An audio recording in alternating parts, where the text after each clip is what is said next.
Syria সহ আরও 5টি দেশের নাগরিকদের যুক্তরাষ্ট্রে প্রবেশের নিষেধাজ্ঞা আরোপ করে মার্কিন ভ্রমণ নিষেধাজ্ঞার পরিধি বৃদ্ধি করেছেন মার্কিন প্রেসিডেন্ট ডোনাল্ড ট্রাম্প।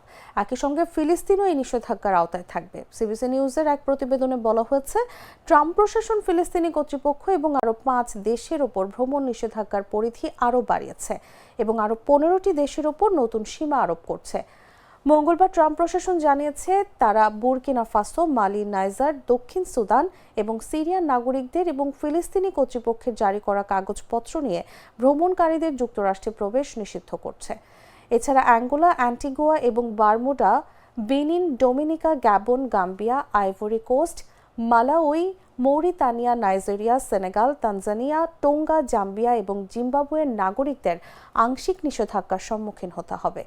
সম্প্রতি ওয়াশিংটন ডিসিতে 2 ন্যাশনাল গার্ড সৈন্যকে গুলি করার ঘটনায় এক আফগান নাগরিককে গ্রেফতারের পর অভিবাসন ইস্যুতে আরও কঠোর অবস্থান নিচ্ছে যুক্তরাষ্ট্র। নতুন এই পদক্ষেপ ভ্রমণ এবং অভিবাসনের জন্য যুক্তরাষ্ট্রে প্রবেশের মান কঠোর করার চলমান প্রচেষ্টার অংশ হিসেবে উল্লেখ করা হয়েছে।